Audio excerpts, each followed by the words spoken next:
నాడు కడపలో చూస్తున్నా అందరూ అనుకున్నారు కడపలో మహానాడా అని.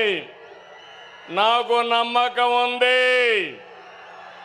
కడప తెలుగుదేశం పార్టీ అడ్డా అది నిరూపించడానికే ఇక్కడ పెట్టాం.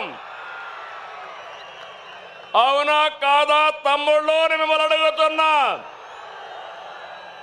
అవును అంటే గట్టిగా చెప్పండి, చప్పట్లు కొట్టండి, హర్షాన్ని తెలియజేయండి, రెండు చేతులు పైకెత్తి ఆమోదాన్ని తెలియజేయమని కోరుతున్నా.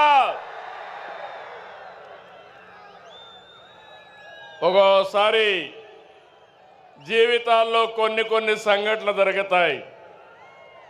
ఈరోజు కడప సంఘటన చూసిన తర్వాత మీరందరూ కూడా మంచి చేస్తే శాశ్వతంగా అండగా ఉంటామని మరొక్కసారి నిరూపించారు. 2 రోజుల మహానాడు జాతర. నేను చాలా మహానాడులు చూశాను. కార్యకర్తలు కూడా ఒక రకంగా వచ్చేవారు, కానీ ఈసారి మాత్రం ప్రతి క్షణం అనుక్షణం చాలా శ్రద్ధగా కూర్చున్నారు. బ్రహ్మాండంగా జయప్రదం చేశారు. ఈరోజు ఉదయం నేను చూస్తున్నా అన్ని దారులు కడప వైపే. కడప దిగ్బంధం అయిపోయింది. ఈ గ్రౌండ్ చూస్తే తెల్లవారితోనే ఫుల్ అయిపోయింది. ఈరోజు ఎప్పుడు కూడా మన మీటింగులు టైం కంటే ఒక అర్ధ గంట ఆలస్యంగా జరిగేది, కానీ ఈసారి మాత్రం టైం కంటే 3 గంటల ముందే మన మీటింగ్ ప్రారంభమైంది.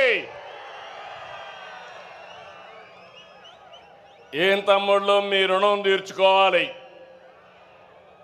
కూటమి ప్రభుత్వం ఏర్పడ్డాక మొదటి మహానాడు దేవుని కడపలో జరిగింది. రెస్పాన్స్ అదిరింది, సూపర్ హిట్ అయింది. ఇక్కడ ఒక విషయం మీకు చెప్పాలి. గత ఏడాది 2వ తేదీ ప్రజాగళం ఎన్నికల సభలో కడపకొచ్చాను. ఆ రోజు ఒక మాట చెప్పాను, కడప రాజకీయం మారుతోంది, కడప గడపలో మార్పు స్పష్టంగా కనిపిస్తుందని ఆ రోజు చెప్పాను.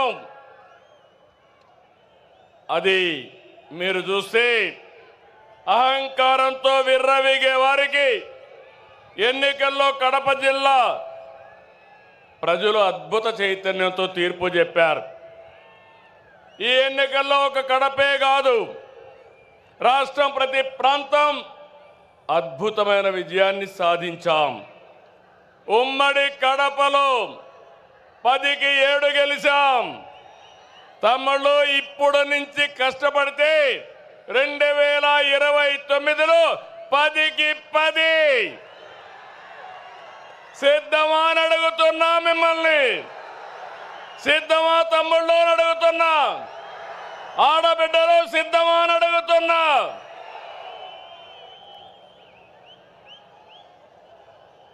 ఈ ఎన్నికల్లో రాయలసీమ ప్రజలు అద్భుతమైన తీర్పిచ్చారు.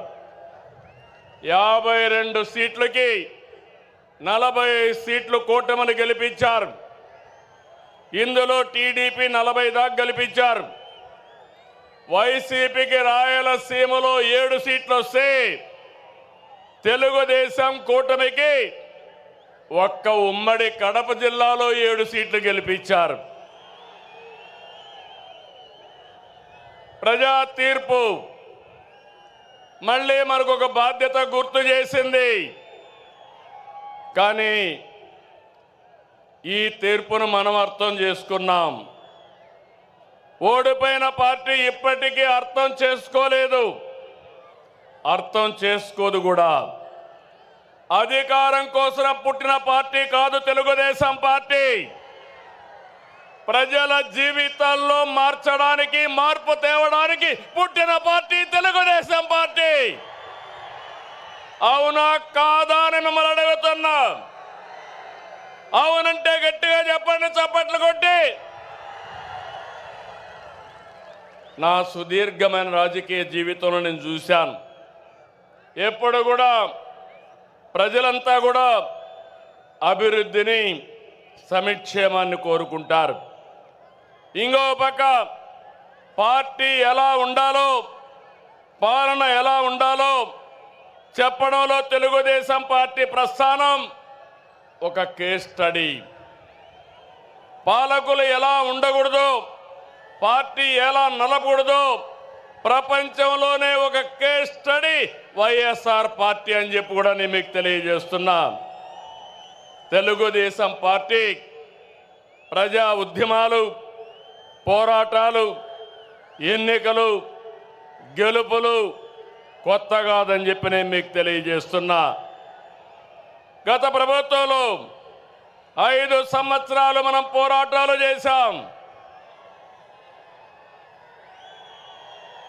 హింసా రాజకీయాలు, హత్యలు, కేసులు, అవమానాలు, అవహేళనలు, బూతులు, అణిచివేత అన్నీ ఎదుర్కొన్నారు మా తమ్ముళ్ళు, మా ఆడబిడ్డలు. మీరే నా బలం, బలగమని మరొకసారి గుర్తు చేస్తున్నా.